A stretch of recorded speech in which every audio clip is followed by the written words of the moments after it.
Hey everyone! It has been a while, so sorry. Hopefully you've been missing this entertainment. So I'm here to serve today. So just wanted to go over, again, policy and procedure. If you have anything negative to say, get the fuck out, okay? Again, the whole goal of this is to create a safe space to build a community around people being comfortable with mental health, or for those who don't feel comfortable talking about their own experiences, that maybe they will understand that they're not alone in what they're experiencing. So that is the point of all this, as well as for you guys to be entertained by my craziness, madness. Today my ADD is woohoo, and my meds are saying hell yes. So I'm going to do my best to stay on topic. I might do some tangents. Bear with me. And we'll see how today goes, shall we? So last episode, I talked about coping, bad coping methods, some positive coping methods. Today, I wanted to talk a little bit more about the initial diagnosis and how it kind of affected my mental status, as well as maybe some physical aspects of it. And yeah, and since there's multiple diagnoses, we're gonna try to cover all those. And then I think I would like to go into just more some current stuff, because I haven't really talked about the day-to-day shit yet. So I feel like that's where the entertainment comes in, according to my friends and family. So also, fair warning, space buns have a personality of their own. So I do apologize if I get a little out there. Okay, so let's start with my bipolar diagnosis. I thought I was depressed. So after being evaluated to hear the word bipolar disorder, I had no idea what that meant. For them to explain to me what bipolar disorder was regarding being manic, going into depressive, being manic again, being depressive, it really made me reevaluate my whole life. Like, I've always been described as like this really energetic, outgoing person. And so it made me question, was I just in a manic state like my whole life? And it wasn't until things happened that were negative things that's when I just went down into these depressive episodes, and I just didn't know the difference. It really made me question everything moving forward. Like, when I got excited about something, oh my God, am I in a manic episode? Or is this just like me being me? And so that was like a really big struggle. It still sometimes is a struggle, even though I feel like I am very stable on my meds. I love the medication I'm on right now. It took me a while to get here. But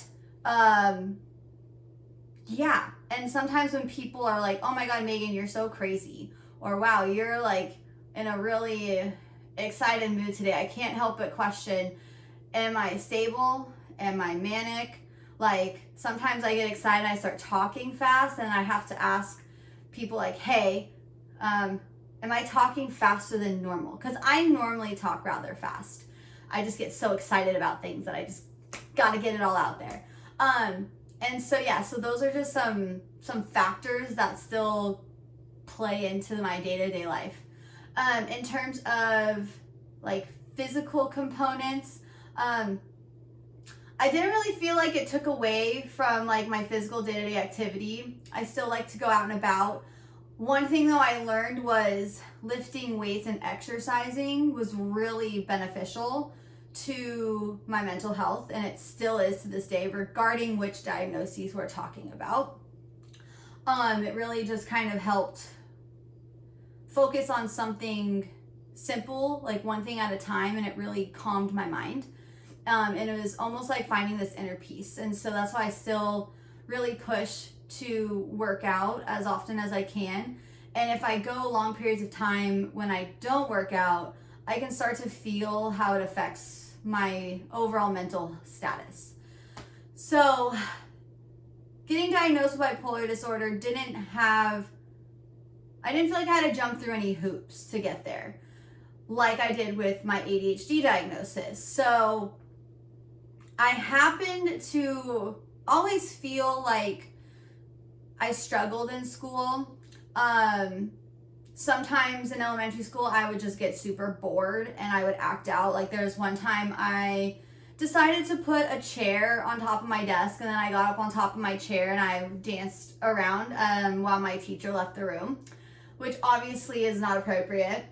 And then there's other times when I'm bored, I just don't pay attention.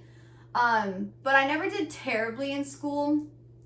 There were some times that I didn't care about my homework because I thought it was boring and I didn't want to do it. And so apparently those should have been like signs for my parents to be like, oh, what's going on? Maybe there's something off with this child. God help us. But nothing happened from that. And then when I got into high school, I really felt like I struggled with paying attention to doing homework and studying. It got to a point when I had really bad reading and writing skills.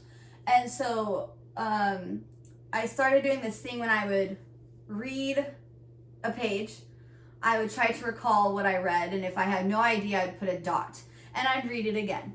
And if I didn't remember and I had no idea, I would continue to add dots. And there were times when I would finally understand what I read, and I'd have like 10 dots at the bottom of my page, and I felt like I was just, I don't know, creating like an SOS type of system. But I didn't really know what to do or how to ask.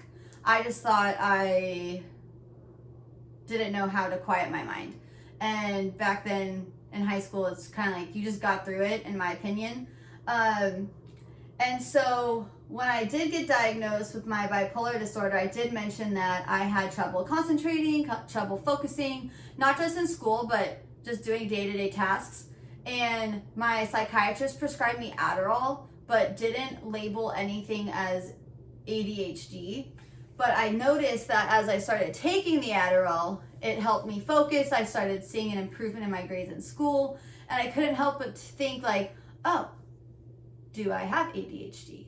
And then I got really angry because I realized that if I had maybe started taking medication when I was younger in high school, that I could have done even better in school, which might have given me more opportunity to get into better colleges, because I probably would have scored better on my SAT, because if you guys remember taking the SATs, they were god-awfully long, and to expect someone to sit still for that long and focus on answering the most absurd questions or writing the most unnecessary prompts, like, you feel that. You feel me on that, right? I'm pretty sure I'm not the only one that felt that way. And so, yeah, so I took the Adderall through college. It went great. And then a couple years previously, I decided to go back to school to get my nursing degree because I needed a full-on career change. I was tired of watching people work out that didn't give a shit about going to the gym, and they just had to be there because their doctor told them they needed to get healthy. And I just lost all love for that. I got burnt out and said, hasta la vista, baby, let's do something different. And so when I started studying again, I struggled. So I reached out to my psychiatrist, who I didn't know freaking retired and never sent me any type of message. I have Kaiser, by the way, so you guys might understand if you have Kaiser, or maybe you've heard about it, but they're great in some ways, but in other ways it's kind of like, okay, you really dropped the ball on this one. But anyways, so I had been assigned to a new psychiatrist. I told him what was going on, and he was very firm. Like, I don't want to prescribe Adderall for people with bipolar disorder, and your symptoms with bipolar disorder can be very similar to symptoms of ADHD. And I was like, dude, listen here. I had Adderall before, and it fucking worked for school, so let's just cut to the chase and prescribe it again. And he said, well, obviously I can't do that with the diagnosis. And I was like, well, then test me for ADHD. He's like, well, and we literally got into like this biggest argument, and it resulted in me screaming and telling him he was basically a piece of shit for not like understanding where I'm coming from, even though I kind of understood where he was coming from. But it mainly was that I wasn't getting my way, which if you guys know me, that doesn't really go over well. Like, I'm used to getting my way, and I can be pretty sassy about it. And in my family, you can even ask my husband. I'm sure they'll give you the entire spiel regarding that whole situation. But he sent me to a specialist who does ADHD testing and diagnosing. And so a couple days later, I had a Zoom call with him because this was during COVID, so everything was done online. So I'm on a small little grid on my computer, so you can see like my face, a little bit of my upper body, my hands. And he starts asking me these questions. And I swear, within 5 minutes, this guy was like, why are we wasting our time with this? And I said, well, what do you mean? He's like, you are showing clear signs and symptoms of having ADHD. And I said, well, it's only been 5 minutes. So what are you seeing that maybe I don't? And he's like, well, you haven't been able to hold eye contact. We've talked about multiple different things. You're not answering my questions clearly.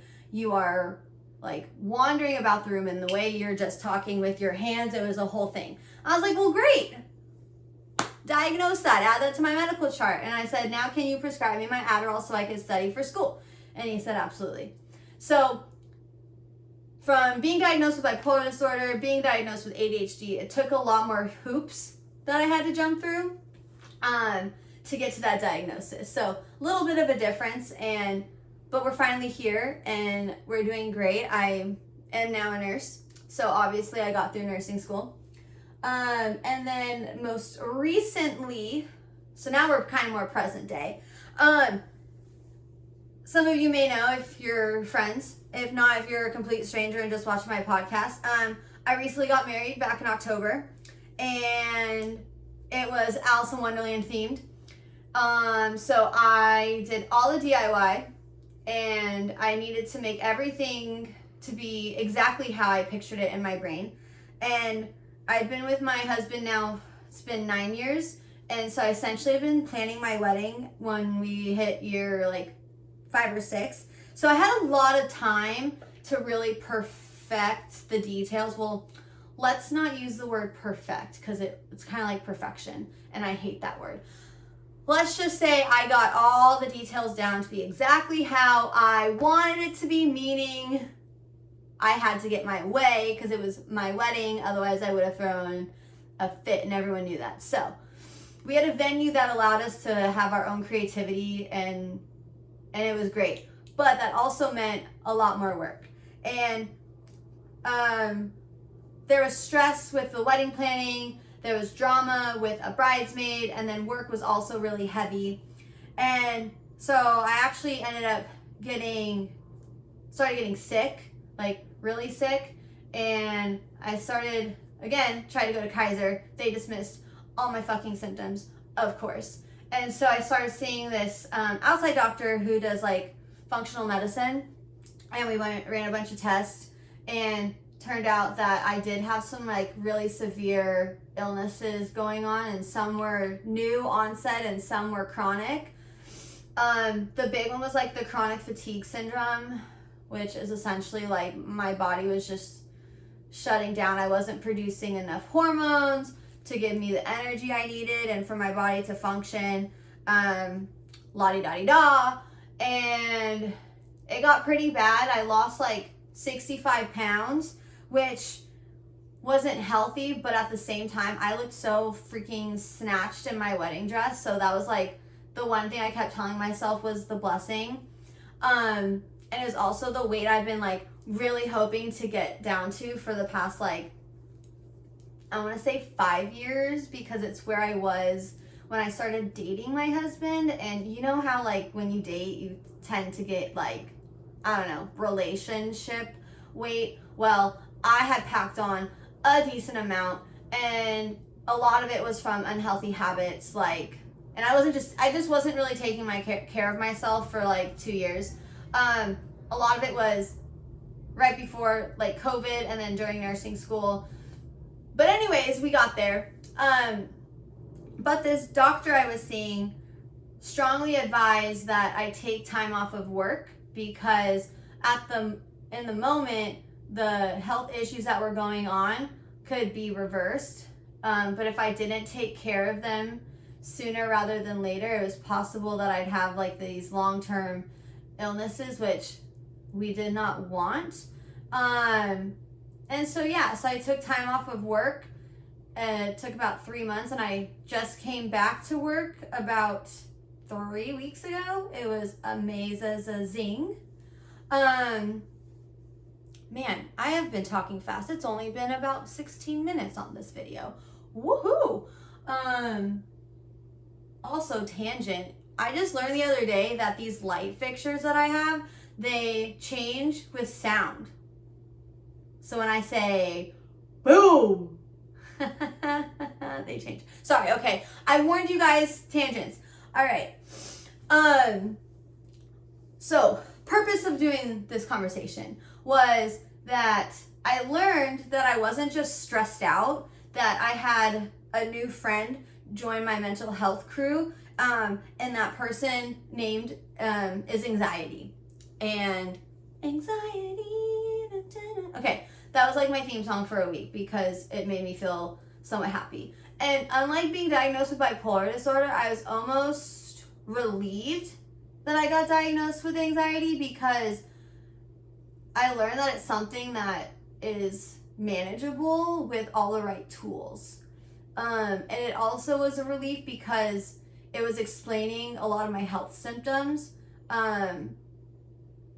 So basically I had insane amount of anxiety, and then all my physical, like chronic health issues, were just like secondary, and they were happening because I didn't know that I had anxiety, so I obviously wasn't trying to treat it and fix it and all that jazz.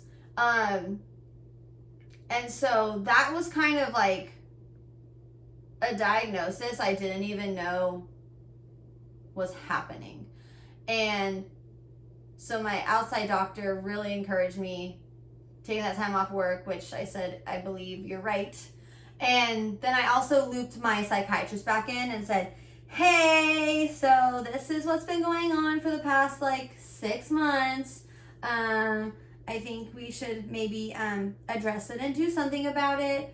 And she said, absolutely. And so I got to talk to her over a Zoom call, and we were able to like develop a plan. She agreed that my anxiety and my stress were through the roof and really causing a lot of my issues. And so I got more meds to try. She also believed that I was experiencing some depression, which also could have been secondary to my stress and anxiety, just because I was learning that like when I was having extreme anxiety, one of the things I did was I was just throwing up all the time. And then the other thing I would do, I was just completely shut down and not have any motivation to do things, which really sucked because then I wasn't taking care of myself, aka like eating well or eating at all or going to the gym. And so I was suffering in multiple ways. But it was kind of fun because I always laugh that I have like this gnarly drugstore at my house because of all the meds that I already have to take. And so adding some more meds to it was just fun because it's like, okay, great, more meds I have to remember to take. But it wasn't a lot, so we're fine with that. Man, sorry, I'm saying a lot today. ADHD brain, can't focus, but I am focused all at the same time. Oh my God, for those of you who have ADHD, do you ever feel like you're so focused, but like you're also not? So like right now I'm really focused on doing this podcast, but also my mind is going all over the different topics that I want to talk about, but not like all the other chores that I have to do later, which makes me then say a lot. So I'm really sorry that for me, sometimes it's annoying. Apologize if you guys are somewhat annoyed. There we go again. Okay, so back to the anxiety. Diagnosis that came up without really expecting it, and our plan was for me to go into group therapy. Now, I had a terrible experience with group therapy in the past. I hated it. I didn't think it helped me. There were times that I'd leave group therapy and think, well, I didn't get to talk at all. No one talked to me. And so my issues we're not moving forward and progressing and resolving my issues and what's going on. So I was skeptical about it, but it was Anxiety 101.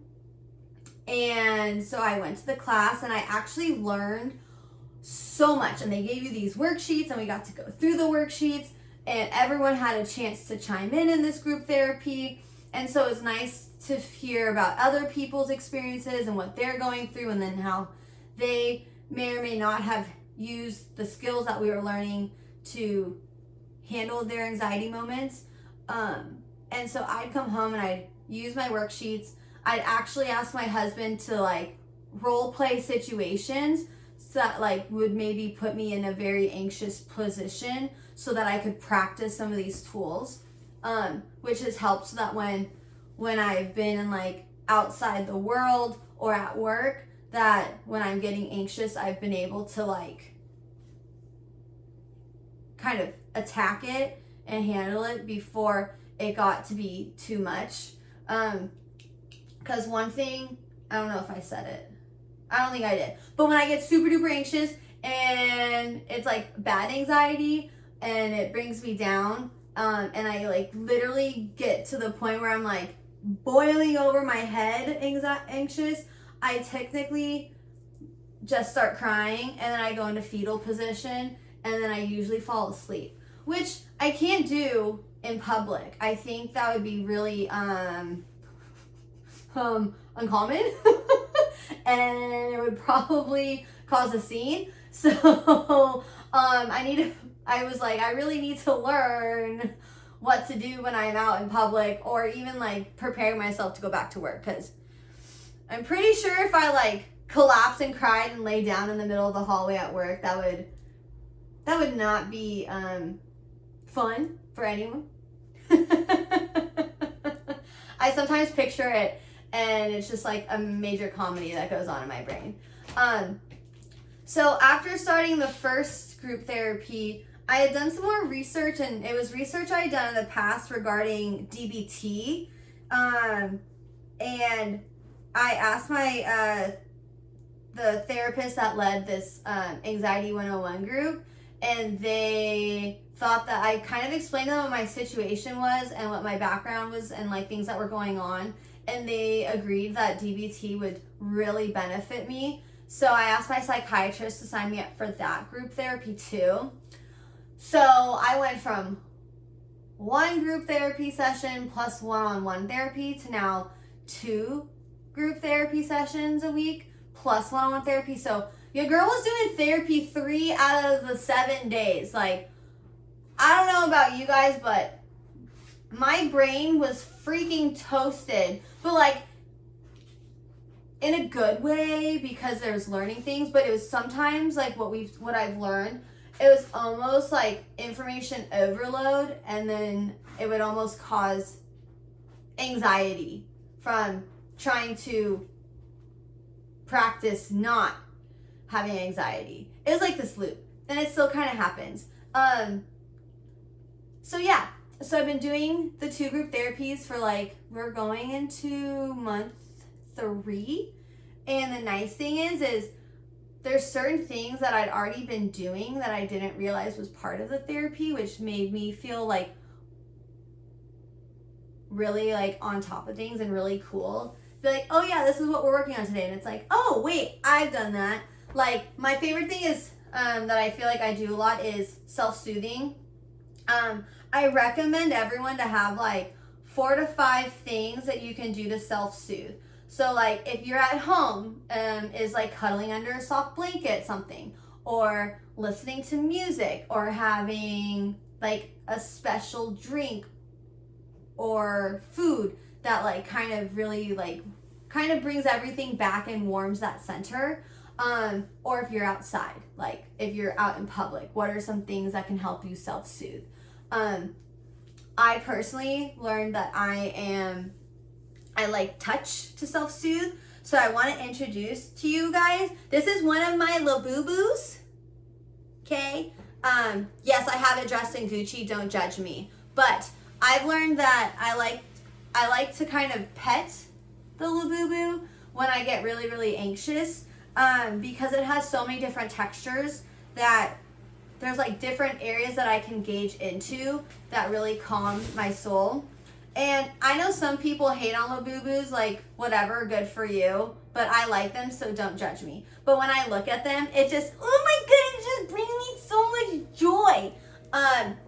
So one thing my therapist advised me to do was I had like a smaller Labubu already, and it was on my car key, and I noticed that one of the reasons how I noticed that I liked the sensory piece was that when I get anxious and driving, I kind of noticed that I would just grab my Labubu and pet it, and it would feel good, but also looking at it would just bring me joy. So I got one for work, and so I legitimately have a little Labubu that I put in my pocket, so when I'm starting to get anxious at work, I pull it out and like look at it, or I just kind of keep it in my pocket and I like pet it and rub it, and so far it's working. Like I said, I went back to work about 3 weeks ago, so I'm still kind of easing back into it, and I have had some moments where I feel like my anxiety's coming, and like having a Labubu has been pretty much like enough to kind of bring me back down. Sorry, my cats are being weird. I have 3 cats, by the way, and I love them. Every now and then they kind of pop in, so maybe you'll see them one time on camera. But yeah, and then the other thing I've learned that really works is, and this can be done at home, and it can also be done out in public, and then for me, I can also do it at work, is the cold temperature. So one thing that really calms down the body is cold water. We want to make our body feel like we're cold, so all the blood comes back and like circulates, and kind of helps, it calms us down. I can get more scientific into it, but no need, because that's just going to be a bunch of words and you're going to be like, I don't know what the fuck she's saying, and this isn't helpful. So going back to the cold temperature thing. So if you're at home, you can make an ice bowl and just shove your face in it and hold it there for a couple minutes, and that should work. If you're just like, yeah, that seems ridiculous, you can take ice cubes and kind of rub it, you know, along the collarbone and the face. And if you are like, well, I don't have ice cubes in public, oh, duh.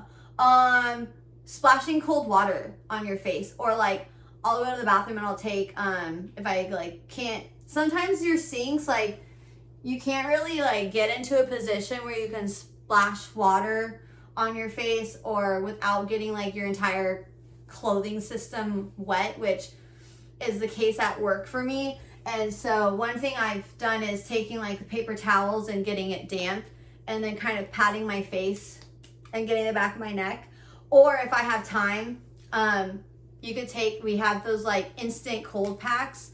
And so I could like pop those and like kind of put it around like my neck and my forehead.